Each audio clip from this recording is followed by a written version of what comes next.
करने वाले हैं सोल्व इसको सैंपल पेपर को। ये मैथमेटिक्स स्टैंडर्ड का पेपर है, मार्क्स टोटल 80 रहने वाला है और इसमें जनरल इंस्ट्रक्शन दिए हुए हैं। देखिए इसमें कैसे दिया है कि सेक्शन ए, ठीक है, section A, section B, section C, section D और सेक्शन ई, आपके टोटल 5 सेक्शन रहने वाले हैं इसमें, ठीक है। सेक्शन ए में टोटल 20 MCQs आएंगे इसमें और वो 1 मार्क्स का ईच होगा, ठीक है। इसके बाद सेक्शन बी में आपके टोटल 5 क्वेश्चन आएंगे और वो 2-2 मार्क्स के होंगे, ठीक है। सेक्शन सी में आपके 6 क्वेश्चन आएंगे और वो 3-3 मार्क्स के होंगे। सेक्शन डी में आपके 4 क्वेश्चन आएंगे और वो 5 मार्क्स के ईच होंगे और सेक्शन ई में 3 केस बेस्ड के क्वेश्चन आएंगे, ठीक है, और वो 4 मार्क्स के ईच होंगे, ठीक है। तो सबसे पहले हम सेक्शन ए को करते हैं जो कि 20 MCQ है, ठीक है। तो हम इसको पार्ट वाइज, सैंपल पेपर को पार्ट वाइज करेंगे जिससे ये वीडियो काफ़ी लेंथी ना हो, ठीक है। तो अभी हम पार्ट इसका ए कवर करने वाले हैं, ठीक है। जो सेक्शन ए है ना 20 MCQ, ये हम टोटल इसमें सोल्व करने वाले हैं। तो देखिए सेक्शन ए में आपका फर्स्ट क्वेश्चन है। देखिए क्वेश्चन है let A and B B 2 positive integers such that A बराबर पी क्यूब क्यू की पावर 4। देखिए ए बराबर क्या दे रखा है आपको, पी क्यूब क्यू की पावर 4 और बी दे रखा है आपको B equals to P square and Q cube, ये आपको दे रखा है। उसके बाद क्या कर रहे हैं, where p and q are prime numbers if HCF a b p की पावर m q की पावर n, यानी कि HCF जो होगा, अब देखिए इन दोनों का HCF a, b का, इन दोनों का HCF क्या होगा। देखिए इन दोनों में p कॉमन है, लेकिन p कॉमन है, इसमें p स्क्वायर है, इसमें p क्यूब है, तो इसकी लोएस्ट पावर लेंगे हम p स्क्वायर। दोनों में कॉमन होना चाहिए ना। अब देखिए इसमें पी स्क्वायर इंटू पी लिख सकता हूँ पी क्यूब को, तो इसमें भी पी स्क्वायर आ रहा है, इसमें भी पी स्क्वायर आ रहा है, तो लोअर क्या आ जाएगा पी स्क्वायर। अब इसमें क्यूब की पावर 4 दे रखा है हमको और इसमें क्यू की पावर 3, दोनों में क्यू की पावर 3 तो कॉमन है ना, ठीक है। तो मैं ऐसे लिख सकता हूँ क्यू की पावर 3, ठीक है। अब देखिए पी की पावर m दे रखा है हमको और क्यू की पावर n, यानी कि m की वैल्यू क्या हो गई इसमें, देखिए कंपेयर कर दीजिए 2 और n की वैल्यू क्या दे रखी है हमको 3, इसमें कंपेयर कर देंगे। इसी तरह हम एलसीएम निकालेंगे। अब देखिए एलसीएम क्या हो जाएगा, एलसीएम a कॉमा b, इन दोनों नंबरों का एलसीएम। देखिए एलसीएम क्या होता है, इसमें सबसे ये पी क्यूब आ जाएगा, देखिए पी स्क्वायर और पी क्यूब, तो इसमें हाईएस्ट पावर आती है एलसीएम में पी क्यूब और इसमें इन दोनों में क्या आ जाएगा एलसीएम, क्यू की पावर 4 आ जाएगी, ठीक है, हाईएस्ट पावर, ठीक है, ये आ गया हमारा। अब सुनो इसको कंपेयर कर देते हैं पी की पावर आर और क्यू की पावर एस से, तो आर की वैल्यू कितनी हो गई 3, ओके, और एस की वैल्यू कितनी होगी 4, ठीक है। अब हमसे क्या पूछा है, m प्लस n और इनटू में है ये r प्लस s के साथ, ठीक है, ऐसे है। तो m प्लस n की वैल्यू कितनी है 2 और 3 और 2 5, ठीक है, ऐसे रख दीजिए। अब इनटू में नहीं है साथ में, r प्लस s की वैल्यू कितनी है 3 और 4 7, तो ये 7 और 7 5 जो कितने होते हैं 35, तो आंसर क्या आ जाएगा आपका सी करेक्ट आंसर हो जाएगा इसका। ठीक है, नेक्स्ट क्वेश्चन है let p be a prime number the quadratic equation having its roots as factor of p। देखिए जो फैक्टर आपको दे रखा होता है ना, अभी यहाँ पर फैक्टर p है, ठीक है, और ये इक्वेशन आपको दे रखी है क्वाड्रेटिक इक्वेशन, ठीक है, ए बी ये ऑप्शन में दे रखी है। तो आप क्या जानते हैं, जैसे फैक्टर p दे रखा होता है ना, इस फैक्टर को आप इन इक्वेशन में पुट कर दीजिए और जो अगर इसको सेटिस्फाइड करे वो उसका फैक्टर हो जाएगा, ठीक है। तो इन इक्वेशन में रखते हैं, सबसे पहले ए ऑप्शन देखते हैं, ठीक है। ए ऑप्शन क्या है, x square minus p x plus p equals to 0। अब देखिए एक्स की जगह पी रख दीजिए, ठीक है, पी ये पी का स्क्वायर माइनस पी और एक्स की जगह पी रखेंगे और प्लस पी इक्वल्स टू 0, तो ये क्या बनेगा पी स्क्वायर और ये पी इंटू पी स्क्वायर, ठीक है, प्लस पी इक्वल्स टू 0, ठीक है। अब देखिए पी स्क्वायर से P square cancel plus minus, ठीक है, अब पी बच गया। अब लेकिन इसको सेटिस्फाई नहीं कर रहा क्योंकि पूरा का पूरा 0 होना चाहिए, तो ये ऑप्शन तो नहीं हो सकता, बी ऑप्शन चेक करते हैं अब हम, ठीक है। तो ये है x square minus p plus 1 into x plus p equals to 0, ये है। एक्स की जगह पी पुट करेंगे तो पी का स्क्वायर माइनस पी प्लस 1 और ये ब्रैकेट में है और x की जगह p रख देंगे, ठीक है, रख दिया p plus p equals to 0। Okay, अब देखिए ये क्या हो जाएगा p स्क्वायर माइनस, अब देखिए p को इससे इंटू करेंगे तो क्या हो जाएगा p स्क्वायर, लेकिन माइनस भी है तो ये माइनस का क्या आ जाएगा p स्क्वायर, और माइनस अंदर भी जाएगा और p से ये 1 इंटू होगा तो माइनस का p और ये प्लस का p इक्वल्स टू 0। अब देखिए p से p cancel, minus plus cancel, और ये भी p स्क्वायर से p square cancel, minus plus से कैंसिल, तो 0 बराबर 0, यानी कि ये सेटिस्फाई कर रहा है बिल्कुल एकदम इक्वेशन को। तो यानी कि हमारा आंसर क्या होगा, सेकंड का बी आ जाएगा। अब इसके बाद ये चेक हम करेंगे ही नहीं, बी से सेटिस्फाइड हो गया, ठीक है, तो ये आंसर हो जाएगा बी। अब देखिए थर्ड क्वेश्चन करते हैं। थर्ड क्वेश्चन है हमारा, इसमें है if alpha and beta are the zeros of the polynomial f x, ये हमको दे रखा है अल्फा प्लस बीटा और अल्फा बीटा, और p की वैल्यू हमें निकालनी है। तो हमें क्या दे रखा है, देखिए हमें इक्वेशन दे रखी है P x square minus 2x plus 3p, ठीक है, इस तरह से हमें क्वाड्रेटिक इक्वेशन की फॉर्मेट दे रखी है। अब हम जानते हैं कि अल्फा प्लस बीटा क्या होता है, sum of roots, sum of zeros भी बोल सकते हैं इसको। सम ऑफ जीरो क्या होता है, माइनस बी अपॉन ए, ठीक है, माइनस बी अपॉन ए, और प्रोडक्ट ऑफ रूट क्या होता है, अल्फा बीटा सी अपॉन ए, ठीक है, ऐसे होता है। अब देखिए इसमें आप जानते हैं कि एक्स स्क्वायर का कोफिशिएंट क्या होता है a, ठीक है, y का ये x का कोफिशिएंट क्या होता है b, ठीक है, और ये जो बचेगा वो c है। यानी कि मैं क्या कह सकता हूँ यहाँ से, मैं ये कह सकता हूँ ये a क्या हुआ यहाँ पर, a बराबर तो हुआ p, b बराबर क्या हुआ माइनस का 2, और c बराबर क्या हुआ 3p। अब ये वाली वैल्यू यहाँ पर पुट कर देंगे, ठीक है, तो ये वाली वैल्यू हम पुट करते हैं यहाँ पर, तो हमारा आंसर देखिए इसी फॉर्मेट में आ जाएगा। देखिए माइनस बी अपॉन ए, तो b की जगह क्या देखेंगे, देखिए माइनस 2 ऑलरेडी है और यहाँ पर माइनस है, तो माइनस और फिर माइनस 2, और नीचे a की जगह क्या रखेंगे p रख दिया, c की जगह क्या रखेंगे 3p, ठीक है, और a कितना है हमारा p, ठीक है, इस तरह से हमने रख दिया। अब हमें क्या दे रखा है इसमें, alpha plus beta equals to alpha beta, ये दे रखा है। अब अल्फा प्लस बीटा की वैल्यू क्या आ जाएगी, देखिए माइनस माइनस इस ब्रैकेट को खोलेंगे ना तो माइनस माइनस प्लस, तो यानी कि 2 अपॉन पी इक्वल्स टू, अब अल्फा बीटा की वैल्यू क्या है, देखिए p से p कैंसिल हो जाएगा तो 3 बचेगा, तो p की वैल्यू कितनी आ जाएगी आपकी, ऐसे क्रॉस मल्टीप्लाई कर देंगे, ठीक है, तो 2 बराबर 3p और p की वैल्यू क्या आ जाएगी 2 अपॉन 3, तो यानी कि हमसे p ही पूछा था इसमें, तो आंसर क्या हो जाएगा 2 अपॉन 3, यानी कि b इसका करेक्ट आंसर है। ओके, अब देखिए आगे, तो देखिए नेक्स्ट क्वेश्चन है, if the system of equation 3x plus y equals to 1, और ये हमें इक्वेशन दे रखी 2k minus 1 into x, k minus 1 into y, this is inconsistent then k, ठीक है, इनकंसिस्टेंट की क्या शर्त होती है, इनकंसिस्टेंट, इनकंसिस्टेंट मतलब पैरेलल लाइन, क्या होती है पैरेलल लाइन, और पैरेलल लाइन के केस में क्या होता है नो सॉल्यूशन, नो सॉल्यूशन।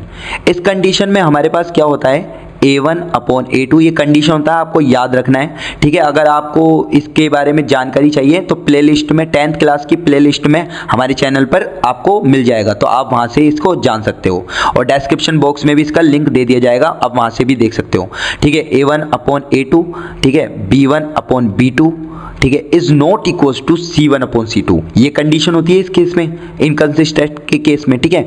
अब देखिए, अब हमें इक्वेशन क्या दे रखी है वो देख लीजिए, 3x प्लस वाई, अब इक्वल्स टू 1 है ना, इसको 1 को इधर ले जाऊंगा मैं लेफ्ट साइड, तो माइनस 1 इक्वल्स टू 0, एक तो ये बन गया, और उसके बाद हमें क्या दे रखा है 2k माइनस 1 इंटू एक्स, ठीक है, ये दे रखा है, और प्लस का k माइनस 1 इंटू वाई, ठीक है, और ये 2k प्लस 1 को इधर ले जाएंगे, ठीक है, तो ये माइनस का ब्रैकेट लगा के कर लीजिए 2k प्लस 1 और ये इक्वल्स टू में 0, ठीक है, इस तरह से हमने कर लिया। तो देखिए इसमें क्या करेंगे आप, हम इसमें हम करेंगे, देखिए a1 की वैल्यू क्या है यहाँ पर 3, ठीक है, और इसमें a2 की वैल्यू क्या है ये 2k माइनस 1, इसमें b की वैल्यू क्या है 1, यहाँ पे कुछ नहीं तो 1 मान सकते हैं, ठीक है, और इसमें b2 की वैल्यू क्या है k माइनस 1, इसमें c1 की वैल्यू माइनस 1, और इसमें c2 की वैल्यू 2k प्लस 1 और माइनस का है साथ में, ठीक है। तो अब हम ये वैल्यू रख देते हैं इधर, ठीक है, तो a1 की वैल्यू 3 रखी, नीचे क्या रखेंगे a2 की जगह 2k माइनस 1 इक्वल्स टू, ठीक है, इक्वलन b1 की वैल्यू क्या रखेंगे हम 1, ठीक है, और यहाँ पर b2 की वैल्यू क्या है k माइनस 1, ओके, और इज नॉट इक्वल्स टू, अब c1 की वैल्यू क्या है इधर माइनस 1, ठीक है, और नीचे क्या है माइनस का ब्रैकेट 2k प्लस 1 इस तरह हमने रख लिया, ठीक है। अब इसको सोल्व करते हैं हम, और के देखिए जैसे सपोज कीजिए इन दोनों को हमने सोल्व करा, ठीक है। तो ये क्या हो जाएगा, देखिए ये हो जाएगा आपका 3k-3, देखिए मैंने डायरेक्ट इंटू कर दिया, ठीक है, इक्वल्स टू 2k-1 इस तरह से बना। अब देखिए 3k, ये 2k इधर आएगा तो माइनस का 2k इक्वल्स टू -1, ये माइनस का 3 इधर जाएगा तो प्लस का 3, ओके। अब 3k में से 2 गए तो k बचा, और 3 में से 1 गया तो 2, तो k की वैल्यू क्या आ गई, 2, ओके। तो आंसर क्या हो जाएगा हमारा, k की वैल्यू 2 आ जाएगा, ठीक है। अभी लेकिन इस केस में क्या होता है, देखिए इज नॉट इक्वल्स टू है ना, ये अगर आप इसको भी चेक करेंगे ना तो इससे भी k की एक वैल्यू आएगी, k is not equals to ऐसी कुछ वैल्यू आएगी। अब ये सोल्व करेंगे ना तो ये आपकी -2 अप्रोक्स ऐसी कुछ आएगी, ठीक है। तो ये नॉट इक्वल्स टू आएगी -2, लेकिन अभी हमारी k की वैल्यू 2 है तो ये आंसर हो जाएगा। अगर यहाँ पर देखिए k की वैल्यू 2 आती, 2 सपोज कीजिए 4 आती, और यहाँ पर k is not equals to 2 होता, k is not equals to 2, तो यहाँ पर आंसर 2 नहीं होता, अब 4 होता, ठीक है। तो इस कंडीशन में सिर्फ है ना, आपने तो ये चेक करा तो आपको ये भी चेक कर लेना चाहिए इस केस में, ठीक है। तो अभी यहाँ पर क्या आ रहा था एक्चुअल में, k is not equals to -2, लेकिन -2 तो हमारे इसमें है नहीं, तो हम आंसर क्या लगा देंगे, k बराबर 2। तो इस केस में क्या आ जाएगा, आपका आंसर डी आ जाएगा, ओके। अब देखिए 5th क्वेश्चन है, if the vertex of a parallelogram PQRS taken in order are PQR and then the coordinates of its 4th vertex S। देखिए सपोज कीजिए ये हमारा पैरेललोग्राम है, ठीक है, ये हमने पैरेललोग्राम बना लिया, ओके। अब इसमें हमने ये P कोऑर्डिनेट मान लिया, ये Q मान लिया, ये R मान लिया, और ये S मान लिया। P के कोऑर्डिनेट्स आपको क्या दे रखे हैं, 3,4, ओके। Q के कोऑर्डिनेट्स आपको दे रखे हैं -2, 3, और R के कोऑर्डिनेट्स आपको दे रखे हैं -3, -2, ठीक है। और S के कोऑर्डिनेट आप कुछ भी मान लीजिए, x, y मान लीजिए, ओके। अब हम जानते हैं कि पैरेललोग्राम में क्या होता है, पैरेललोग्राम में जो इसके डायगोनल्स होते हैं ना, ये जो डायगोनल्स होते हैं ना, मान लीजिए सपोज कीजिए मैंने O पॉइंट मान लिया, ये जो डायगोनल्स होते हैं ना बाइसेक्ट ईच अदर करते हैं, मतलब OS बराबर OQ और OR बराबर OP, ठीक है। तो ये क्या होते हैं, इसमें आप लिख देंगे पैरेललोग्राम में bisect each other, diagonals bisect each other, ठीक है। इसमें डायगोनल्स बाइसेक्ट करते हैं ईच अदर, यानी कि अब मैं क्या कर सकता हूँ, देखियो यही कॉन्सेप्ट अगर हम इसमें लगाते हैं तो देखिए जैसे SQ है, ठीक है, SQ है, अगर इसमें मिड पॉइंट का कॉन्सेप्ट लगाए, मतलब इसमें मिड, अगर ये तो वैसे भी क्या होता है, इक्वल होता है, OS बराबर OQ होता है, यानी कि इसमें ये अगर 1:1 में करेगा तो सिंपल सा फॉर्मूला है, ये x प्लस -2/2 y प्लस 3/2, ठीक है। अब ये O पॉइंट के कोऑर्डिनेट आ जाएंगे। इसी तरह PR के निकालेंगे तो वो भी यहाँ पर कोऑर्डिनेट आएंगे, 3 + 3 - 3/2, 4 + -2/2, वो भी यहीं पर कोऑर्डिनेट आएंगे। तो OO के सेम कोऑर्डिनेट हो जाएंगे, और उस कंडीशन में हम x और y निकाल सकते हैं। देखो कैसे करेंगे, सबसे पहले मैंने माना SQ लाइन मानी, ठीक है, SQ मैंने सपोज करा लाइन, ठीक है। अब SQ में अगर सेक्शन फॉर्मूला लगाए ना आप, सेक्शन फॉर्मूला, ये रेशो 1:1 में डिवाइड कर रहा है, क्योंकि ये क्या है, इक्वल बाइसेक्ट ईच अदर, मतलब ये साइड इस साइड के बराबर है, तो 1:1 में मान सकते हो।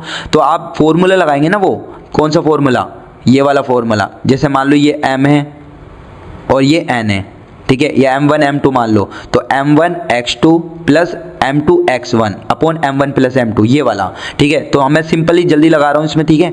तो x - 2/2, एक तो ये वाला बनेगा, और कोमा एक कोऑर्डिनेट क्या आएगा हमारा इसमें, y प्लस 3/2, इस तरह से एक कोऑर्डिनेट O का, एक कोऑर्डिनेट ये आएगा, ठीक है। दूसरा अगर मैं PR को मानता हूँ, क्या मानता हूँ, PR को, ये PR को मैंने लाइन माना, अब इसके कोऑर्डिनेट निकालूंगा तो मैं कैसे निकलेंगे, 3 - 3/2, ठीक है, और 4 - 2/2, ठीक है। अब ये दोनों क्या है कोऑर्डिनेट, SQ के कोऑर्डिनेट O पर आ रहे हैं, ठीक है, और PR के कोऑर्डिनेट भी O पर आ रहे हैं, यानी कि दोनों कोऑर्डिनेट्स O पर आ रहे हैं। तो इनको मैं क्या कर सकता हूँ, कंपेयर कर सकता हूँ। तो सबसे पहले इन दोनों को कंपेयर कर देता हूँ, तो x - 2/2 इक्वल्स टू 3 - 3, ये तो 0 हो जाएगा, ये तो पूरा का पूरा 0 हो जाएगा, ठीक है। तो इस कंडीशन में ये 0 × 2 0, और x की वैल्यू क्या आ जाएगी यहाँ से, 2 2 आ जाएगी। ओके, अब ऐसी y को हम कंपेयर करते हैं तो y plus 3/2 equals to 4 minus 2 2 हो जाएगा, 2/2 मतलब 2 से 2 कैंसिल हो जाएगा 1। ठीक है, अब इसको सॉल्व करेंगे तो y की वैल्यू क्या आ जाएगी आपकी, ये आ जाएगी माइनस का 1। ठीक है, ये 2 इंटू हो जाएगा और इस 3 को -3 हो जाएगा तो -3 प्लस 2 -1 हो जाएगा। तो x की वैल्यू 2 आ रही है, y की वैल्यू -1। तो कोऑर्डिनेट्स हमारे s के कोऑर्डिनेट क्या आ गए 2, -1। तो इसमें हमारा आंसर हो जाएगा 2, -1 यानी कि सी करेक्ट आंसर होगा इसका। देखिए नेक्स्ट क्वेश्चन करते हैं 6th। देखिए ट्रायंगल ABC और ट्रायंगल PQR ये आपको सिमिलर दे रखा है। ठीक है, ABC ट्रायंगल और ट्रायंगल PQR ये दोनों आपको सिमिलर दे रखे ट्रायंगल। ठीक है, इसके बाद इन ट्रायंगलों को मैं बना भी लेता हूँ। ठीक है, यहाँ पे ड्रॉ कर लेता हूँ। ठीक है, एक दूसरा ट्रायंगल हो गया। ठीक है, इस तरह से ये ट्रायंगल हो गया। ये तो ABC है और ये क्या है PQR। ओके, अब देखिए इसमें आगे क्या दे रखा है, if AM and PN are altitudes of triangle ABC and PQR। देखिए AM, ठीक है, AM ये जो है ना AM, ये AM और ये AM और PN, ये PN दे रखा है। ये AM और PN क्या है, एल्टीट्यूड्स हैं, यानी कि ये 90 डिग्री बनाएगा यहाँ पर और ये भी यहाँ पर 90 डिग्री बनाएगा। ठीक है, हो गया। अब ट्रायंगल ABC और PQR respectively and AB square, और हमें क्या दे रखा है AB square upon PQ square, ये हमें दे रखा है 4/9।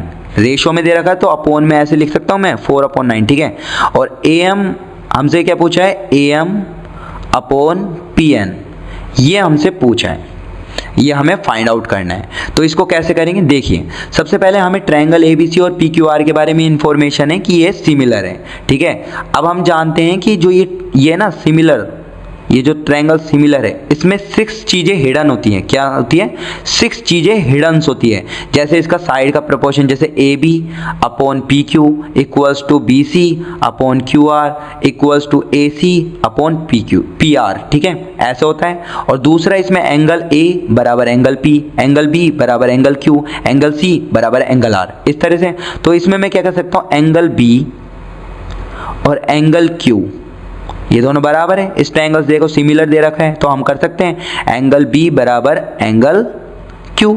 ठीक है, ओके, क्योंकि देखिए हमें AM अपॉन PN निकालना है, AM और PN यानी कि ये साइड और ये साइड हमें दे रखी है, इसका रेशो दे रखा दोनों। तो मैं कौन सा ट्रायंगल लूँगा, सबसे पहले मैं ये ट्रायंगल कंसिडर करूँगा ABM एंड ट्रायंगल मैंने कंसिडर करा PQN। और मैं ट्रायंगल क्यों कंसीडर कर रहा हूँ इसका पता आपको अभी लग जाएगा। देखिए मैंने एंगल, अब इन दोनों को मैं सिमिलर प्रूव कर दूंगा। देखो एंगल B इस वाले ट्रायंगल में इस वाले ट्रायंगल के एंगल Q के बराबर है, पहला। दूसरा इसमें एंगल AMB इस वाले ट्रायंगल के एंगल PNQ के बराबर है, 90 डिग्री ईच है और ये हमको गिवन दे रखा है, एल्टीट्यूड है इसलिए। तो मैं एंगल सिमिलरिटी क्राइटेरिया से मैं क्या कर सकता हूँ, triangle ABM is similar to triangle PQN, ये मैंने सिमिलर प्रूफ कर दिया। ओके, अब मैं क्या कर सकता हूँ यहाँ से कि AB upon PQ equals to AM upon PN, ये मैं कह सकता हूँ। और एक और आएगी टर्म BM अपॉन QN। ठीक है, लेकिन अभी हम ये, चलो मैं लिख देता हूँ BM अपॉन QN, लेकिन ये मेरे काम की चीज़ ही नहीं है क्योंकि मुझे निकालना है ये AM अपॉन PN का रेशो। तो मैं इन दोनों को ही कंसीडर कर लूँगा। ठीक है, इन दोनों को ही कंसीडर कर लूँगा। अब देखिए यहाँ पर AB स्क्वायर और PQ का स्क्वायर 4:9 दे रखा है, तो मैं इसे कन्वर्ट कर लूँ AB अपॉन PQ। तो यहाँ से AB, देखिए यहाँ से AB अपॉन PQ आ जाएगा। देखिए मैं यहाँ पे कर देता हूँ AB अपॉन PQ।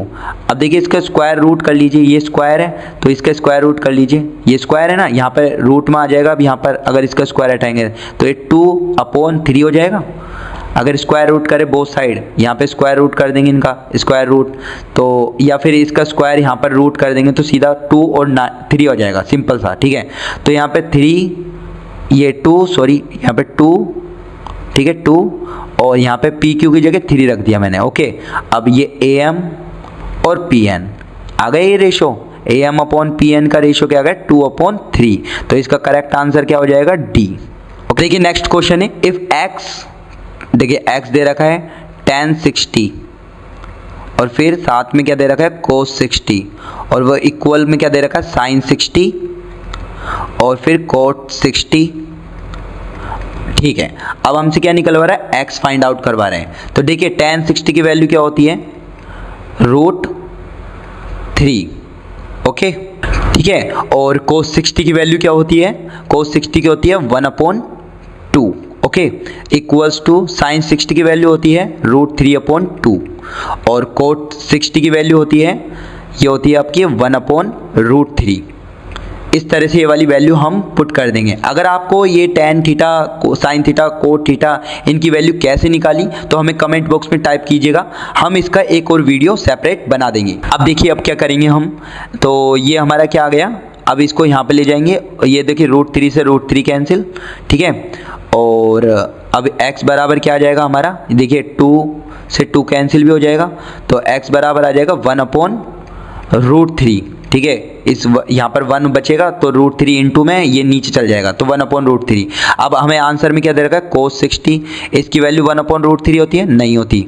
tan 30 की वैल्यू 1/√3 होती है, ये b हमारा करेक्ट आंसर हो जाएगा। अब ये c और d देखने की जरूरत ही नहीं है। ठीक है, तो आंसर क्या हो जाएगा करेक्ट इसका बी ऑप्शन सही हो जाएगा इसका। अब देखिए नेक्स्ट क्वेश्चन है sin theta plus cos theta, ये हमको क्या दे रखा है sin theta plus cos theta की वैल्यू √2 दे रखी है और हमसे क्या पूछा है tan theta plus cot theta, ये हमसे पूछा है। ठीक है, अब देखिए इसको कैसे करेंगे हम, देखिए tan थीटा और cot थीटा, देखिए sin और cos थीटा में जब भी वैल्यू हमको दे रखी होगी 1 तो tan थीटा cot थीटा को हम sin थीटा cos थीटा की टर्म में लिखते हैं। तो tan थीटा बराबर क्या होता है sin theta upon cos theta. ठीक है, और cot थीटा बराबर क्या होता है cos theta upon sin theta, ऐसे मैं लिख सकता हूं। अब देखिए नीचे sin थीटा और cos थीटा क्या आ जाएगा, कॉमन आ जाएगा, मतलब एलसीएम आ जाएगा। ठीक है, आपको यहाँ पे ऊपर क्या आ जाएगा cos थीटा कोटे sin स्क्वायर थीटा और ऊपर क्या आ जाएगा cos स्क्वायर थीटा। ठीक है, इसकी वैल्यू क्या होती है 1। ठीक है, और नीचे ये इसका ऐसे क्या आ जाएगा sin थीटा और cos थीटा, इस तरह से आ गया। अब देखिए अब ये वाली वैल्यू को अब हम क्या कर देते हैं बोथ साइड, ये जो हमें दे रखा है ना गिवन में, इसको बोथ साइड स्क्वायर कर देते हैं। तो देखिए मैं क्या करूँगा sin थीटा, देखिए इसका इन दोनों को बोथ साइड क्या कर दिया स्क्वायर, बोथ साइड स्क्वायर कर दिया। ठीक है, तो देखिए a प्लस बी का होल स्क्वायर की आइडेंटिटी बन जाएगी, तो sin square theta plus cos square theta plus का 2 sin थीटा और cos थीटा, इस तरह से आ जाएगा। ठीक है, और इक्वल्स टू में √2 इंटू √2 क्या होता है 2 होता है, रूट से रूट कैंसिल हो जाएगा तो ये 2 बचेगा। ठीक है, अब हम जानते हैं कि sin square theta plus cos square theta एक आइडेंटिटी होती है और इसकी वैल्यू 1 के बराबर होती है। ठीक है, और प्लस 2 sin थीटा और ये cos थीटा और इक्वल्स टू 2, इस तरह से मैं लिख सकता हूँ। अब मैं 2 sin थीटा cos थीटा इसकी वैल्यू किसके बराबर लिख दूंगा 2 और ये 1 इधर जाएगा तो -1, तो ये 1 बचेगा। तो sin थीटा और cos थीटा इसकी वैल्यू क्या आ जाएगी 1 और ये इनटू में 2 के साथ तो ये नीचे चल जाएगा 1/2, यानी कि sin थीटा cos थीटा की वैल्यू 1/2 आ गई। अब मैं इसमें sin थीटा cos थीटा की जगह 1/2 पुट करूंगा ना यहाँ पर, तो मैं कैसे पुट करूंगा, देखिए 1 और नीचे 1/2, तो ये 1/2 आ गया तो 2 ऊपर चल जाएगा। ठीक है, तो हमारा आंसर क्या आ जाएगा 2, तो इसका करेक्ट आंसर क्या हो जाएगा बी। अब देखिए नेक्स्ट क्वेश्चन है in the given figure DE parallel to, DE parallel किसके दे रखा है BC के, और AE बराबर AE हमें क्या दे रखा है AE ये वाला A यूनिट। ठीक है, और EC क्या दे रखा है हमें, EC दे रखा है B यूनिट। ठीक है, उसके बाद DE बराबर X यूनिट दे रखा है और BC हमें दे रखा है Y यूनिट। ठीक है, उसके बाद which of the following is true. देखिए सबसे पहले इसमें BPT थ्योरम लग नहीं सकती, क्योंकि देखिए DE पैरेलल टू BC हमें गिवन होता है तब हम क्या लगाते हैं BPT थ्योरम लगाते हैं, AD/DB इक्वल्स टू AE/EC। लेकिन इस केस में क्या है कि DE और BC की वैल्यू ही दे रखी है इसने, ठीक है। तो उस केस में हम बीपीटी थ्योरम नहीं लगाते, उस केस में हम क्या लगाएंगे, इसमें सिमिलरिटी का कॉन्सेप्ट लगाएंगे। अगर आपको ये जानना है कि सिमिलरिटी का कॉन्सेप्ट क्या होता है और बीपीटी का कॉन्सेप्ट क्या होता है, तो इसका लिंक आपको डिस्क्रिप्शन बॉक्स में दिया हुआ है, आप वहां पर जाकर चेक कर सकते हैं और उसको और बीपीटी थ्योरम और सिमिलरिटी क्या होती है उसके बारे में आप जान सकते हैं। ओके, अब देखिए, अब इसको करते हैं हम। सबसे पहले देखिए एडीई ट्रायंगल कंसीडर करते हैं हम। एडीई, इस ट्रायंगल को कंसीडर करा, एंड ट्रायंगल हमने कंसीडर करा A B C, triangle A B C. ये दो ट्रायंगल हमने क्या करे, कंसीडर करे। अब मैं जानता हूं कि इसमें देखिए ये DE पैरेलल टू BC, ये तो हमें गिवन है। तो देखिए जब भी दो लाइनें पैरेलल होती है ना, ये दो लाइनें पैरेलल होती है ना, तो इसके बीच में जैसे ये ट्रांसवर्सल लाइन है, ठीक है, मैं यहाँ पर हाईलाइट करता हूँ। देखिए ये दोनों के दोनों पैरेलल है, DE पैरेलल टू BC, यानी कि ये वाला एंगल D बराबर एंगल B, ये क्या होंगे, कोरोस्पोंडिंग एंगल होंगे दोनों के दोनों। ये आपने 9th क्लास में पढ़ा होगा कि एंगल D और एंगल B क्या होंगे, कोरोस्पोंडिंग एंगल। इसी तरह से यहाँ पर भी हो सकते हैं, और ये एंगल A कॉमन, तो मैं इससे कर देता हूँ, एक तो मैं कोरोस्पोंडिंग एंगल ले लेता हूँ और ये एक एंगल A, ये कॉमन एंगल हो जाएगा दोनों ट्रायंगल में, यानी कि ADE ट्रायंगल, ये छुटकू ट्रायंगल में, और एक बड़ा ट्रायंगल ABC में। एक तो एंगल A बराबर एंगल A हो सकता है, कॉमन एंगल लिख देंगे, ठीक है। दूसरा एंगल D, इसमें एंगल D बराबर angle D equals to angle B, ये क्या होंगे, कोरोस्पोंडिंग एंगल्स होंगे। तो मैं एंगल से क्या कर सकता हूँ, एंगल सिमिलरिटी क्राइटेरिया से क्या कर सकता हूँ, triangle ADE is similar to triangle ABC। अब कुछ नहीं करना, अब हमें सिर्फ इसके साइड के प्रोपोर्शन को लिखना है, यानी कि मैं क्या लिख सकता हूँ, AD, अभी हमें देखिए इसको मैं लिख लेता हूँ पहले, तो AD और इसमें भी upon AB equals to DE upon BC, ठीक है, और इक्वल्स टू AE। देखो जिस ऑर्डर में आप ऐसे लेते हैं ना इस ट्रायंगल में, उसी ऑर्डर में आपको यहाँ पे लेना होता है। जैसे मैंने ये लिया AE, और तो इसमें ऐसे लेना है AC, ठीक है। अब हमारे पास क्या क्या गिवन है वो देख लो। A हमारे पास, ठीक है, AE है, इसके बाद DE है हमारे पास, DE गिवन है, ठीक है, DE भी है, BC, इसके बाद BC भी गिवन है, और उसके बाद हमें EC दे रखा है, देखिए, और EC किस में आता है, AC में आता है, ठीक है।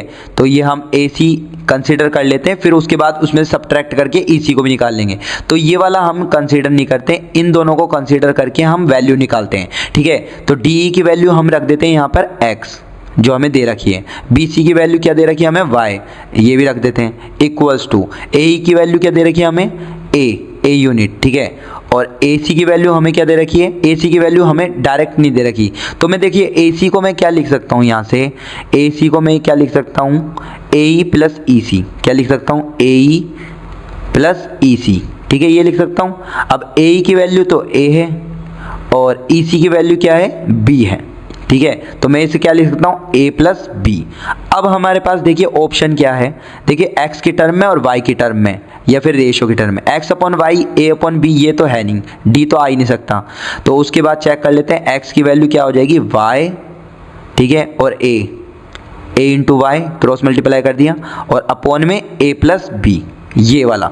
तो ये वाला देख लो किस में आ रहा है, x बराबर a, देखो इसमें नहीं आ रहा, ये भी नहीं आ रहा, ठीक है। C देखो x बराबर AY upon A plus b, तो इसका करेक्ट आंसर क्या हो जाएगा, C, x बराबर AY upon A plus b. Okay, next question है, ABCD is a trapezium with AD parallel to BC and AD equals to 4 centimetre if the diagonals AC and BD intersect each other at O such that AO upon OC DO upon OB equals to half.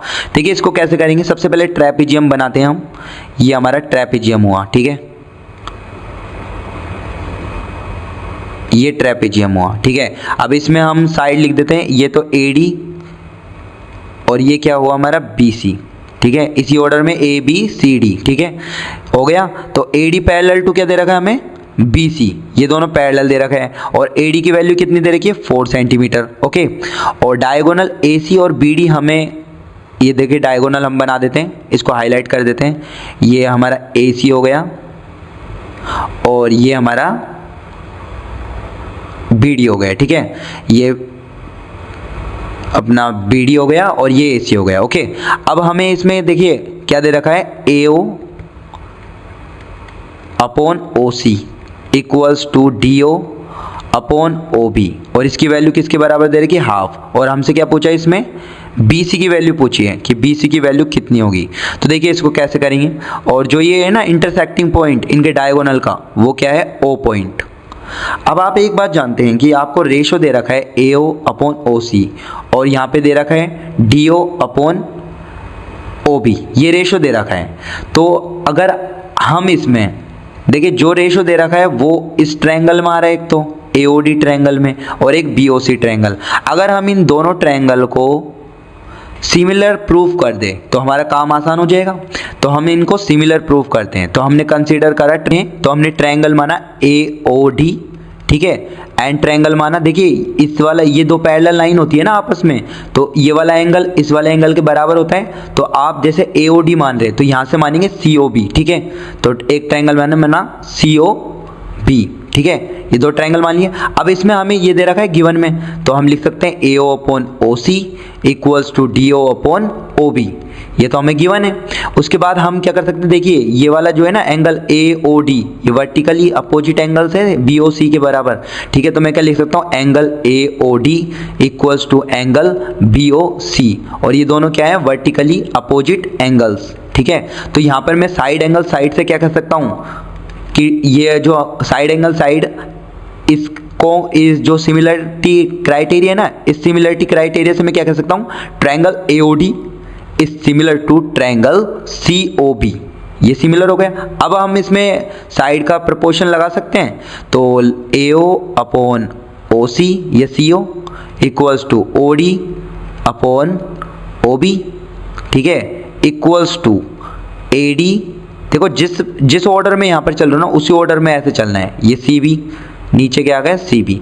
अब हमें निकालना क्या है इसमें, अब हमें इसमें निकालना है बी सी या सी बी, बात एक ही है, ठीक है। ये वाला निकालना है हमें बी सी, लेकिन ए ओ और सी ओ, ठीक है, ये दे रखा है हमें ए ओ और ओ सी या सी ओ, बात एक ही है। डी ओ और ओ बी इनका रेशो 1/2 दे रखा है, तो ये 1/2 लिख दूंगा मैं। और ए डी कितना दे रखा है हमें, 4 दे रखा है, ये गिवन है, ठीक है, ये 4 लिख देंगे। और सी बी कितना दे रखा है हमें, ये तो हमें निकालना है बी सी, सी बी, ठीक है। तो यहाँ से बी सी कितना आ जाएगा आपका, क्रॉस मल्टीप्लाई कर देना, 8 आ जाएगा। क्या आ जाएगा, 8। तो आंसर क्या आ जाएगा हमारा इसका, 8 सेंटीमीटर, ओके। अब देखिए 11th क्वेश्चन है, if two tangents inclined at an angle of 60 degree are drawn to a circle of radius 3 centimetre, then the length of each tangent is equals to. तो देखिए इसको कैसे करेंगे, सबसे पहले हमने एक सर्कल ड्रॉ करा, ठीक है, ये सर्कल है, ठीक है। उसके बाद हमारे पास क्या है, इसमें एक टेंजेंट है, ठीक है, इस तरह से टेंजेंट है, और ये हमारा सेंटर हो गया सर्कल का, और यहाँ से हमने ये बना दिया, ठीक है। और ये हमारी क्या हो गई, रेडियस, ये जो रेडियस है ना, ये ज्योमेट्रिक ये कर रहा हूँ, ठीक है, लाइन बना रहा हूँ, ये हमारी रेडियस हो गई। अब आप जानते हो कि ये टेंजेंट और रेडियस के बीच में हमेशा क्या बनता है, 90 डिग्री बनता है, ये प्रॉपर्टी होती है, ठीक है, ये थ्योरम भी है। तो टेंजेंट और रेडियस के बीच में यहाँ पर क्या बनता है, 90 डिग्री बनता है, ओके। और अब जैसे मान लीजिए सपोज कीजिए एक टेंजेंट और बना लेते हैं हम यहाँ पर, ये मैंने टेंजेंट ड्रॉ कर ली, ठीक है, इसको मैं हाईलाइट कर देता हूँ। ये दूसरी टेंजेंट मैंने इस तरह से बना ली, ठीक है। और ऐसे इस तरह यहाँ पर रेडियस भी होगी, और ये भी 90 डिग्री बनाएगा, ठीक है। ये मैंने O मान लिया, ये मैंने A मान लिया, ठीक है, और ये मैंने B मान लिया। इस तरह से मैंने पॉइंट के नाम दे दिए। अब आप जानते हैं 90 है पहले, और ये देखिए इसमें जो ट्रायंगल है ना दो, यहाँ पे ये K ये D मान लीजिए, ठीक है। तो यहाँ पर OA भी है ट्रायंगल एक, तो ठीक है, और एक ट्रायंगल है हमारे पास ODB, ये दोनों के दोनों कॉन्ग्रुएंट ट्रायंगल होते हैं, क्योंकि देखिए 99 ये 90, ठीक है। इसके बाद ये हाइपोटेन्यूज है OB, और इसमें भी हाइपोटेन्यूज है, और ये साइड हो गई। तो RHS से आप कॉन्ग्रुएंट ट्रायंगल ये दोनों के दोनों प्रूव कर सकते हो। यानी कि मैं क्या कर सकता हूँ, ये वाला एंगल और ये वाला एंगल, इन दोनों में एंगल, ये दोनों एंगल, ठीक है, एक तो ये वाला एंगल और एक नीचे वाला एंगल, दोनों के दोनों बराबर होंगे। अब इसमें हमें क्या दे रखा है, इंक्लाइंड 60 डिग्री आर्क, मतलब ये पूरा 60 दे रखा है, तो 30 और ये भी 30 होगा, 30 हो जाएंगे। अब जैसे मैंने OAB ट्रायंगल को बाहर निकाल लिया, एक बार सपोज करो ऐसे निकाल लिया, ठीक है, ये मैंने निकाल लिया इसको इस तरह से, ठीक है। और इसमें जो भी चीज़ हमें दे रखी है वो हम लिख देंगे। ये हमें 90 डिग्री दे रखा है, ठीक है, ये A पॉइंट दे रखा है हमें, ये O दे रखा है, ये B दे रखा है, और ये 30 डिग्री दे रखा है, इतना हमें गिवन है, ठीक है। अब इसके सामने क्या होता है, परपेंडिकुलर, ये तो आप जानते ही है, ठीक है। और ये परपेंडिकुलर, ये अपना हाइपोटेन्यूज, सॉरी, ठीक है, ये हाइपोटेन्यूज है अपना 90 के सामने सबसे बड़ी साइड, ठीक है, हाइपोटेन्यूज। और ठीक है। और ये बेस हो सकता है, ये परपेंडिकुलर हो सकता है, ये बेस हो सकता है, परपेंडिकुलर हो सकता है, डिपेंड करता है कि आप एंगल किस साइड से लेते हो। ठीक है, अब जैसे मान लो इसमें हमें निकालना है लेंथ ऑफ ईच टेंजेंट, मतलब आपको ए बी निकालना है। क्या निकालना है? ए बी निकालना है। ये ए बी निकालना है ना, ए बी, ये लेंथ यानी कि ये ए बी। ठीक है, अब आप यहां से एंगल देख रहे हैं ना, जैसे मान लीजिए 30 डिग्री यहां से एंगल देख रहे हैं। ठीक है, और तो ये क्या हो जाएगा? आपका बेस हो जाएगा। क्या हो जाएगा? बेस। ठीक है, 30 के एडजेसेंट क्या हो जाएगी? साइड, ये बेस हो जाएगी। और ये क्या हो जाएगा? परपेंडिकुलर। ठीक है, अब आप जानते हो कि tan 30 और tan थीटा बराबर क्या होता है? Perpendicular upon base. ठीक है, tan 30 की वैल्यू क्या होती है? ये होती है आपकी 1/√3। ओके, और परपेंडिकुलर की वैल्यू क्या है आपकी? परपेंडिकुलर की वैल्यू आपकी दे रखी है इसने रेडियस, और रेडियस हमको दे रखा है इसमें 3 सेंटीमीटर, ये हमें गिवन है। तो ये 3 लिख दूंगा मैं परपेंडिकुलर की जगह, यहाँ पे 3 लिख सकता हूँ। ठीक है, और हमें ये क्या दे रखा है? बेस। बेस हमें दे रखा है, और बेस तो हमें निकालना है। ठीक है, तो ये मैं ए बी ऐसे कर लेता हूँ। ठीक है, तो ए बी की वैल्यू क्या आ जाएगी मेरी? ये क्रॉस मल्टीप्लाई कर लेता हूँ, तो ए बी बराबर आ जाएगा मेरा 3√3, ये आ जाएगा। और ये सारे सेंटीमीटर में, तो ये सेंटीमीटर में हो जाएगा। तो ए बी की वैल्यू क्या आ जाएगी? 3√3 सेंटीमीटर। तो इसका करेक्ट आंसर क्या आ जाएगा? डी। देखिए नेक्स्ट क्वेश्चन है हमारे पास कि the area of the circle that can be inscribed in a square of 6 centimetre. देखिए हमारा ऐसे है कुछ, तो ये ऐसे है, इसके ये जो स्क्वायर के अंदर है। ठीक है, सर्कल क्या है? स्क्वायर के अंदर है, इस तरह से ये स्क्वायर के अंदर है। सर्कल क्या है? स्क्वायर के अंदर है। और स्क्वायर की हमें साइड्स क्या दे रखी है? ये 6 सेंटीमीटर है। ठीक है, ये 6 सेंटीमीटर है।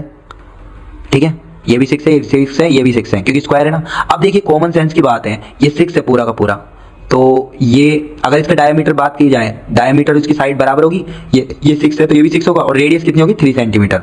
ठीक है, ये 3 होगा क्योंकि इसका हाफ देखिए ऐसे ले जाएंगे, बिल्कुल पैरेलल है ना, तो ये 3 सेंटीमीटर होगी इसकी रेडियस। ठीक है, तो अब हमारे सर्कल की रेडियस क्या मिल गई हमें? 3 सेंटीमीटर। ठीक है, अब हमसे क्या फाइंड आउट करवा रहे हैं? Area of the circle. तो सर्कल का एरिया क्या होता है? पाई आर स्क्वायर। ठीक है, सिंपल। तो पाई की वैल्यू क्या थी? 22/7, और ये क्या होता है? आर स्क्वायर, 3 × 3 कर लेना। ठीक है, तो ये कर लिया हमने। अब देखिए अब क्या हो जाएगा, चाहे तो 22/7 की वैल्यू 3.14 भी ले लेना, लेकिन अब देखिए इस तरह तो आप ले लेंगे। ठीक है, सब्जेक्टिव में आप कर लेंगे, लेकिन अभी ऑब्जेक्टिव में देखिए पाई में आंसर दे रखा है। देखिए पाई में आंसर दे रखा है, तो मैं क्यों ना इसमें पाई में आंसर करूं। ठीक है, तो पाई और आर की वैल्यू मैंने 3 का स्क्वायर यानी कि 9, तो हमारा आंसर क्या आ गया? 9 पाई। तो आंसर क्या आ जाएगा? इसका डी करेक्ट आंसर हो जाएगा। ओके, अब देखिए 13 क्वेश्चन है, the sum of the length breadth and height of a cuboid. ठीक है, L + B + H, इसकी वैल्यू हमें क्या दे रखी है? 6√3। ओके, और उसके बाद हमें क्या दे रखा है? लेंथ ऑफ इट्स डायगोनल, और डायगोनल जो दे रखा है ना हमें, डायगोनल। ठीक है, डायगोनल की वैल्यू क्या दे रखी है क्यूबॉइड के?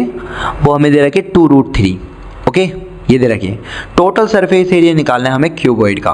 तो देखिए सबसे पहले एक फॉर्मूला होता है, रूट में L² + B² + H²। ठीक है, और ये किसके बराबर होता है? डायगोनल के बराबर। ये डायगोनल का फॉर्मूला होता है, इसे आप लर्न कर लेना। ठीक है, और ये किसके बराबर है? 2√3। अगर मैं क्या करूँ? इसका स्क्वायर करूँ और इसका स्क्वायर करूँ, बोथ साइड स्क्वायर कर दूँ, तो ये क्या बचेगा? L² + B² + H²। ठीक है, अब इसका स्क्वायर करेंगे ना, तो देखिए 2√3 × 2√3। ठीक है, 2 2 जा तो 4 हो जाएगा। ठीक है, 4 हो गया, और √3 को कैंसिल कर देगा तो 3 बचेगा ओनली है। ठीक है, तो 4 3 जा 12, तो इसका क्या आ जाएगा? 12। ओके, इस तरह से हम इसको कर लेंगे। अब देखिए आगे करते हैं, तो आगे करते हैं हम। अब देखिए L² + B² + H² की वैल्यू आ गई। अब हमें निकालना क्या है? उससे पहले ये देख लीजिए, 2 × LB + BH + HL, ये हमें निकालना है, मतलब इसका टोटल सरफेस एरिया निकालना है, और ये इसका फॉर्मूला होता है। ठीक है, ये निकालना है। अब हमारे पास देखो LB BH HL तो है नहीं, हमारे पास ये L² B² H² है, और ये 12 के बराबर है, और हमें ये दे रखा है। अब देखिए इसमें स्क्वायर आ रहा है, तो आपको हिंट मिल रही है ना कि जो हमें ये जो चीज़ गिवन दी हुई है इसका स्क्वायर हमें करना चाहिए, ये हिंट मिल रही है। तो मैं क्या करूँगा? इसके स्क्वायर कर दूंगा जो शुरू में हमें दे रखा है, तो बोथ साइड क्या कर दूंगा मैं? इसका स्क्वायर, यहाँ भी स्क्वायर और यहाँ भी स्क्वायर, तो क्या बन जाएगा? ये L² + B² + H²। ठीक है, प्लस का 2 × LB + BH + HL। ठीक है, ये बन जाएगा इक्वल्स टू, अब 6√3 × 6√3, 6 6 जा 36, और √3 इंटू √3 3 हो जाएगा। अब 36 को 3 से करेंगे तो 108 आ जाएगा। तो यहाँ पर लिख दूंगा मैं 108, ठीक है। अब देखिए, अब हमारे पास इनकी वैल्यू भी है, L² plus B² plus H², इसकी वैल्यू 2L के बराबर, तो यहाँ 2L रख देंगे प्लस 2, और ये वाली वैल्यू एज इट इज यहीं पर रख देंगे, LB plus BH plus HL, ठीक है, और इक्वल्स टू 108। ओके, अब यहाँ से मैं क्या LB plus BH plus HL की वैल्यू निकाल सकता हूँ, तो ठीक है, ये मैं निकाल लेता हूँ। LB प्लस यहाँ पर BH और प्लस HL, इसकी वैल्यू क्या आ जाएगी 108 माइनस 12, और अपॉन में इसका 2 मल्टीप्लाई में ना नीचे आ जाएगा, ठीक है। चाहे तो आप सिंपली इस पूरे की वैल्यू निकाल लीजिए, क्योंकि हमें निकालना भी तो यही है ना, 2 into LB plus BH plus HL, तो 2 को यहीं रहने दीजिए, ठीक है, 2 को यहीं रहने दीजिए। तो सिंपली ये क्या आ जाएगा 96 आ जाएगा, और ये आंसर हमारा देखिए इसमें है, देखिए option number C correct answer, ठीक है। तो ये इसका आंसर आ जाएगा। ओके, अब देखिए नेक्स्ट क्वेश्चन है, if the difference of mode and median of a data is 24, ठीक है, हमें क्या गिवन है, मोड और मीडियन, मोड और मीडियन का डिफरेंस, ये हमें क्या गिवन है 24, ये गिवन है। उसके बाद हमसे डिफरेंस पूछा है मीडियन, मीडियन माइनस मीन, ठीक है, मीडियन माइनस मीन का डिफरेंस हमसे पूछा है। तो देखिए इसको कैसे करेंगे, सबसे पहले हम जानते हैं कि एक एम्पेरिकल रिलेशन होता है। एम्पेरिकल रिलेशन क्या होता है, मीन, मीडियन एंड मोड के बीच में, वो हमारा ये होता है 3 मीडियन इक्वल्स टू मोड और प्लस 2 इंटू मीन, ये होता है 3 median equals to mode plus 2 mean, ये हमारा होता है, हम ये जानते हैं, ठीक है। अब देखिए हमें मोड माइनस मीडियन की वैल्यू क्या दे रही है 24, ठीक है। अगर सपोज करो मैं मोड को मानता हूं x और मीडियन को मानता हूं y, तो x माइनस y की वैल्यू क्या हो गई हमारे पास 24। ओके, ये हमारे पास वैल्यू हो गई, ठीक है। तो यहां पर अगर मैं एम्पेरिकल रिलेशन को x y की टर्म में लिखूं तो कैसे लिखूंगा, इसको मैं लिखूंगा 3, ठीक है। मीडियन को मैं कुछ मान लेता हूं, तो मीडियन को मैं मान लेता हूं z, ठीक है। मोड को मैंने x माना, मीडियन को y माना, और मीडियन को मैंने क्या मान लिया, देखो मीडियन तो y है, सॉरी या तो y कर लेना, मीन को मैंने मान लिया z, ठीक है। मोड को x, मीडियन को y, और मीन को क्या मान लिया z, और मीडियन तो अपन ने y माना था शुरू में, तो यहाँ पे y रख दिया। ओके, अब देखिए 3 मीडियन की जगह क्या रखूंगा मैं, y रख दिया, माइन इक्वल्स टू, ठीक है। अब देखो इससे इजी हो जाएगा आपका, यह वेरिएबल मैंने रखा है ना, इससे इजी हो जाएगा। मोड क्या है x प्लस 2, और यहाँ पर मीन है ना, मीन को मैंने माना था z, इस तरह से मैंने रख लिया। अब देखिए हमें x माइनस वाई की वैल्यू 24 दे रखी है, ठीक है, x माइनस वाई की वैल्यू 24 दे रखी है। तो मैं क्या कर सकता हूँ इसमें, देखिए मैं ऐसे कर सकता हूँ 3y इक्वल्स टू, x की जगह मैं क्या पुट कर सकता हूँ 24 प्लस y, क्योंकि यहाँ पर देखिए x minus y equals to 24 दे रखा है, तो x की वैल्यू में क्या लिख सकता हूँ 24 प्लस y, ये लिख सकता हूँ। तो मैं यहाँ से क्या कर सकता हूँ 24 x की जगह रख दूंगा, ठीक है, 24 प्लस y और प्लस 2z, ऐसा आ गया। अब हमें देखिए y और z से मतलब है, ठीक है, तो यहाँ पे मैं क्या करूंगा 3y और ये y को यहाँ ले जाएंगे, तो 3y minus y equals to 24 plus 2z, ठीक है। 3y में से y गए तो 2y, ठीक है, और z को भी यहाँ लिया 2z इक्वल्स टू 24, ठीक है। अब ये 2 कॉमन ले लो इसमें से, तो क्या बचा y minus z equals to 24। अब ये 2 इसके मल्टीप्लाई में ना नीचे चल जाएगा इसके, तो y माइनस z की वैल्यू क्या आ जाएगी आपके पास 12, क्योंकि 24 में 2 का डिवाइड करेंगे तो 12 आ जाएगा। और हमसे पूछा भी यही था y माइनस z, यानी कि मीडियन माइनस मीन का डिफरेंस कितना है, तो वो आ जाएगा 12। तो हमारा करेक्ट आंसर क्या आ जाएगा B। ओके, अब देखिए नेक्स्ट क्वेश्चन कहते हैं the number of revolution made by a circular wheel, ठीक है। हमें एक ये सर्कुलर व्हील दे रखा है, ठीक है, इस तरह से, और उसका रेडियस है 0.25 मीटर, ये हमें इसकी रेडियस दे रखी है, ठीक है। उसके बाद हमसे क्या बोला है इसने, in rolling a distance of 11 kilometre, और ये रोल करके कितना डिस्टेंस कवर कर रहा है, देखो घूम रहा है घूमता घूमता 11 किलोमीटर ये डिस्टेंस कवर कर रहा है, 11 किलोमीटर, ठीक है, यहां तक पहुंचा है 11 किलोमीटर, ठीक है। अब ये ना रोलर जो भी ये दे रखा सर्कुलर व्हील, ये मान लो एक चक्कर थोड़ी लगाएगा, ये बहुत सारे चक्कर लगाएगा, तो मैंने n टाइम मान लिया इसको कि n चक्कर लगाएगा ये, ठीक है, ये n चक्कर लगाएगा, एंड रोटेट करेगा व्हील, ठीक है। अब सबसे पहले देखिए मीटर में दे रखा है आपको रेडियस, और ये किलोमीटर में दे रखा है, तो सेम यूनिट में बनाते हैं सबसे पहले। तो 11 किलोमीटर को मैंने मीटर में चेंज कर लूंगा, तो 1 किलोमीटर में 1000 मीटर होता है, तो ये 11,000 मीटर हो जाएगा। ओके, अब देखिए कॉन्सेप्ट को कि जो इसका 11 किलोमीटर है ना, ठीक है, अगर मैं इस सर्कल को, देखिए सर्कल है, ठीक है, अगर मैं यहाँ से काट दूं इसको और काट के ऐसे लंबी लाइन लगा दूं इसकी, ठीक है।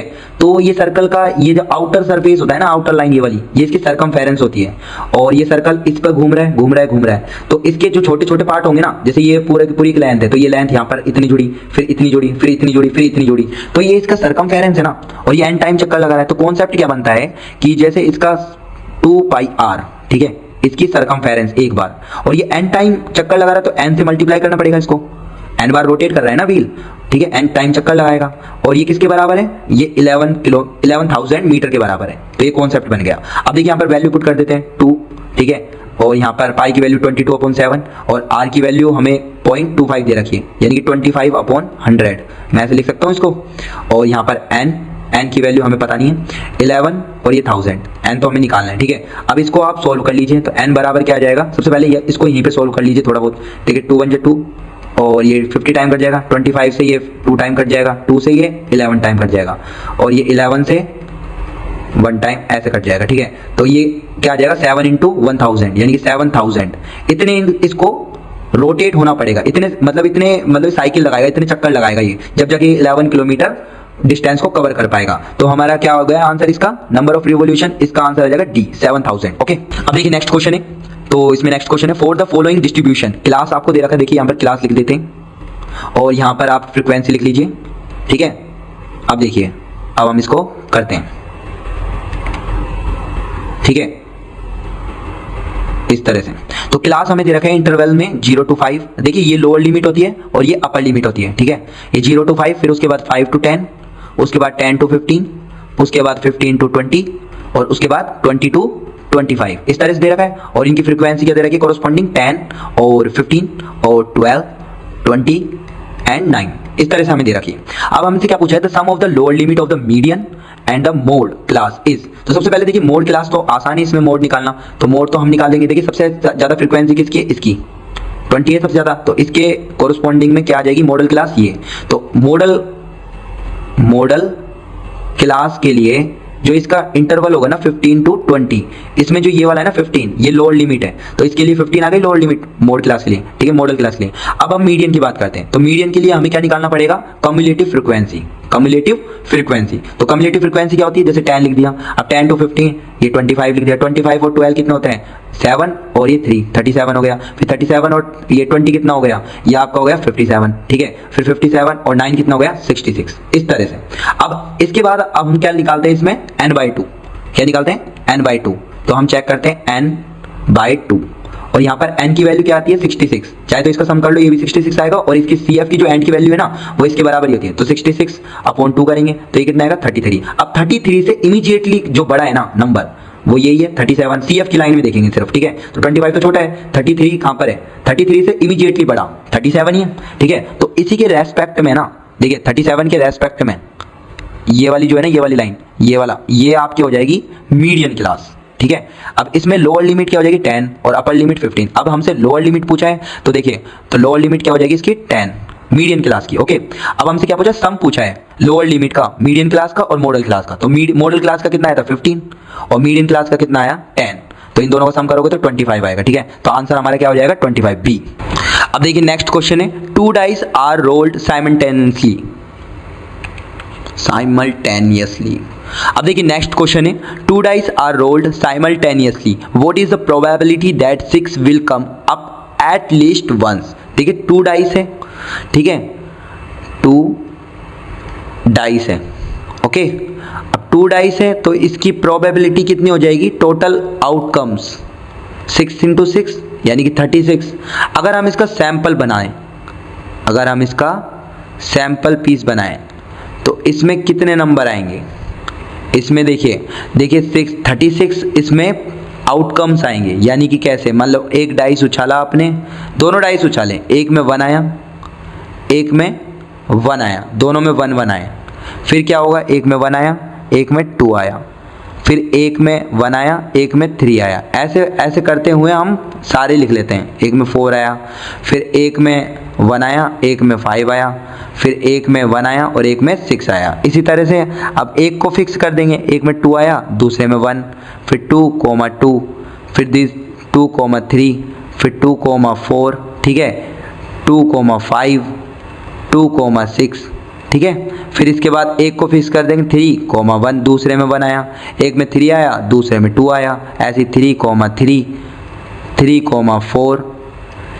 3,5, 3,6, ठीक है। उसके बाद देखिए अब हमारे क्या आया 4,1, 4,2, फिर 4,3, फिर 4,4, फिर 4,5, फिर 4,6, ठीक है। उसके बाद देख लीजिए 5,1, 5,2, फिर 5,3, फिर 5,4, फिर 5,5 एंड फिर 5,6, फिर उसके बाद 6 का देख लीजिए 6,1, फिर 6,2, 6,3, 6,4, 6,5 एंड 6,6, इस तरह से आगे।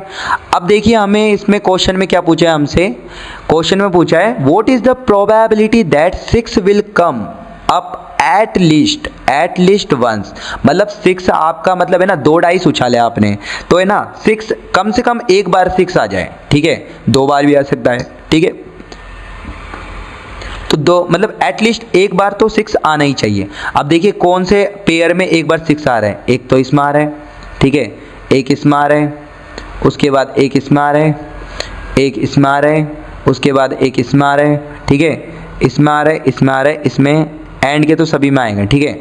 तो हमारी प्रोबेबिलिटी क्या हो जाएगी, हम प्रोबेबिलिटी को क्या कहते हैं, प्रोबेबिलिटी ऑफ इवेंट क्या होता है, ये आपका होता है फेवरेबल आउटकम और टोटल नंबर ऑफ आउटकम। तो फेवरेबल कितने हैं, 1 2 3 4 5 6 7 8 9 10 11, तो ऊपर 11 लिखेंगे और नीचे टोटल कितने हैं 36, तो ये 36 लिखेंगे, तो 11/36 इसका करेक्ट आंसर होगा। ओके, अब देखिए नेक्स्ट क्वेश्चन है, हमें क्वेश्चन में दे रखा है 5 tan बीटा इक्वल्स टू 4 और हमसे पूछा है 5 sin beta minus 2 cos beta upon में 5 sin beta plus 2 cos beta.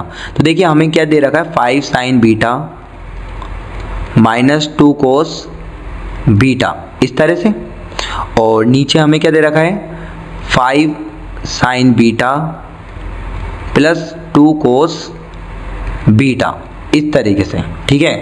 अब हम क्या करेंगे, देखिए अब हम या तो हम इसको देखिए ऊपर नीचे कोस से मल्टीप्लाई कर दें, या फिर आप इसमें है ना क्या करो कोस कॉमन निकाल लो, इसमें से कोस कॉमन निकाल लो और इसमें से भी कोस कॉमन निकाल लो।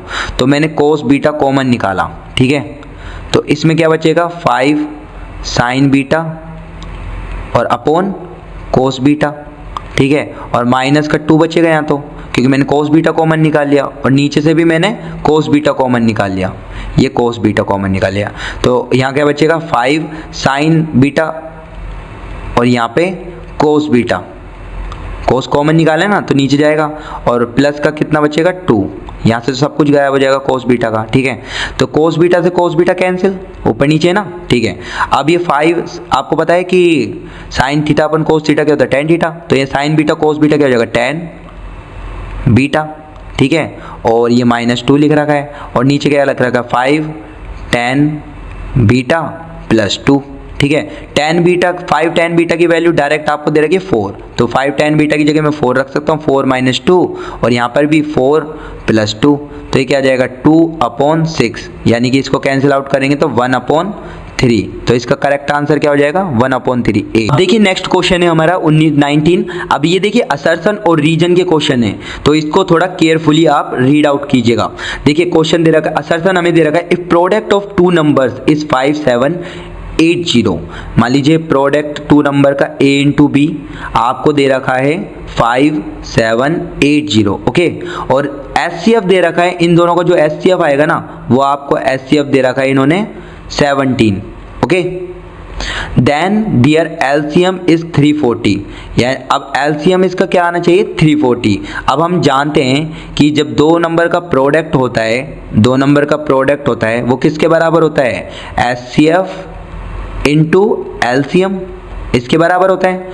तो a इंटू बी कितना दे रखा है 5 7 8 0, ठीक है, और SCF आपको कितना दे रखा है 17, और यहाँ पर LCM ऐसा कैसे रख देंगे, तो LCM बराबर क्या आ जाएगा आपका 5 7 8 0, और अपॉन 17।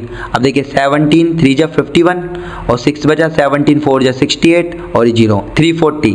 और हम इसमें क्या बोल रखा है असर्शन में, इसमें आपको बोल रखा है देन डियर एलसीएम। अगर ये ऐसा है 5780 अगर इन नंबर को प्रोडक्ट है और एचसीएफ 17 है तो एलसीएम की वैल्यू 340 आती है और ये आ भी रही है, तो असर्शन एकदम करेक्ट है। अब रीजन देखते हैं। HCF is always a factor of LCM. ठीक है, आप जब भी एलसीएम और एचसीएफ निकालते हो तो एचसीएफ जैसे मान लीजिए ये 8 है, ठीक है, और इसका एचसीएफ निकला 2, तो 2 तो इसका फैक्टर ही होगा ना 8 का, मतलब 8 तो 2 मतलब 2 तो 8 में भी आ रहा होगा, तो एचसीएफ हमेशा क्या होगा फैक्टर होगा ना एलसीएम का, होगा नहीं होगा, क्योंकि 2 फैक्टर है, 2 से डिविजिबल है पूरा 8, ठीक है, तो 2 फैक्टर है, एचसीएफ फैक्टर होगा एलसीएम का। ठीक है, ये बात भी हमारी क्या है ट्रू है। ओके, अब देखिए इसमें ए बी सी डी दे रखा है, तो सी और डी तो आएंगे ही नहीं। अब ए और बी में से हमें करेक्ट चूज करना है कि कौन सा आएगा। तो देखिए इसमें पहला क्या लिख रखा है, both assertion reason are true and reason is the correct explanation of assertion. B पढ़ते हैं, दोनों करेक्ट हैं और reason is not the correct explanation of assertion. अब देखिए ये जो स्टेटमेंट है रीजन का, वो असर्शन की एक्सप्लेनेशन कर रहा है क्या?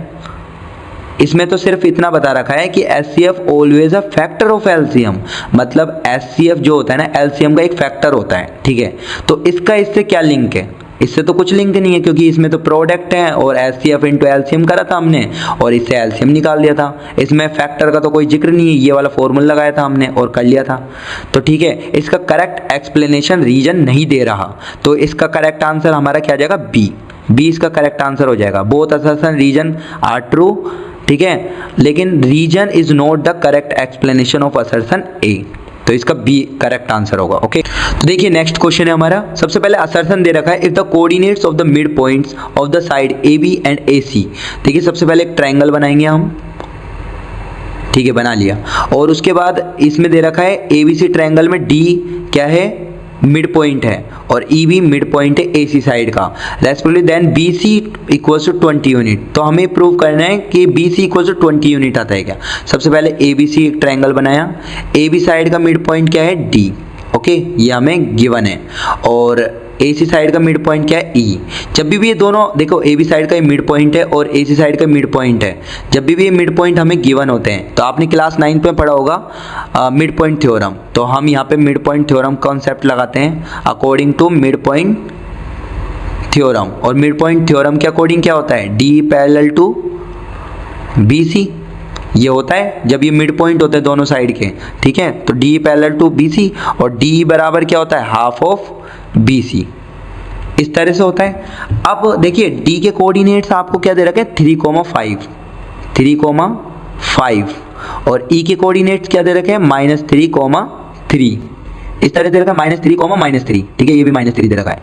अब देखिए इसमें डिस्टेंस फॉर्मूला यूज कर लेंगे हम, और डिस्टेंस फॉर्मूला क्या होता है? √x1 - x2 का whole square plus y1 - y2 का होल स्क्वायर। ये आपने कोऑर्डिनेट्स में पढ़ा होगा 7 चैप्टर अपना, ठीक है। तो यहाँ पर x1 को ये मान लीजिए, y1 को ये मान लीजिए, x2 को ये मान लीजिए, y2 को ये मान लीजिए। तो देखिए करते हैं, तो 3 माइनस है यहाँ पे ऑलरेडी, और इसमें भी देखिए माइनस ऑलरेडी है, तो माइनस माइनस प्लस हो जाएगा, तो 3 + 3 6, तो 6 का स्क्वायर। ओके, 3 + 3 6 का स्क्वायर, फिर प्लस y1 कितना 5, ठीक है 5, और ये माइनस, और यहाँ पे अगेन माइनस माइनस प्लस हो जाएगा, 5 और 3 8, 8 का स्क्वायर कितना होता है?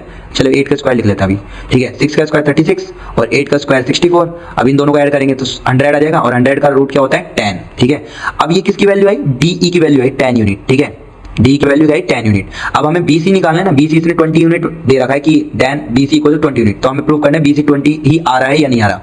तो हम यहाँ से प्रूव कर लेते हैं, बी सी बराबर 2 × डी, और डी की वैल्यू 10 आ रही है, तो 2 × 10, डी की जगह मैंने 10 रख दिया, तो ये 20 आ रहा है, यानी कि ये स्टेटमेंट एकदम ये जो असर्शन दे रखा है ना हमको एकदम करेक्ट है, ठीक है। अब रीजन देखते हैं, the line joining the mid point of two side of a triangle is parallel to the third side and equal to half of it. ये देखो, अब हमने एक्चुअली में जो कॉन्सेप्ट लगाया ना असर्शन में, वो इसी कॉन्सेप्ट को यूज करके ही करा हमने, कि इसने क्या बोला है?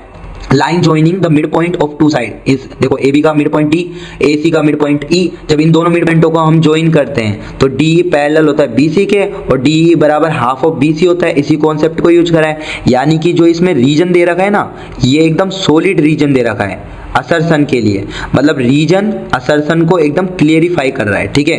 तो हम क्या कह सकते हैं, A both assertion and reason are true and reason is the correct explanation of assertion. तो इसका करेक्ट आंसर क्या हो जाएगा, ए। तो उम्मीद करते हो स्टूडेंट आपको सेक्शन ए का कंप्लीट सॉल्यूशन काफी इंफॉर्मेटिव लगा हो। ऐसे ही इंफॉर्मेटिव वीडियो के सॉल्यूशन पाने के लिए चैनल को आज ही सब्सक्राइब कीजिए और बेल आइकन के बटन को दबाना ना भूलें। आगे हम सैंपल पेपर के पार्ट 2 जिसमें हम सेक्शन बी को, सेक्शन सी को और सेक्शन डी और ई को कंप्लीट करेंगे। तो आप चैनल को सब्सक्राइब जरूर कीजिएगा जिससे आपको अपडेट मिलती रहे। तो दोस्तों हम फिर से मिलेंगे, बाय बाय।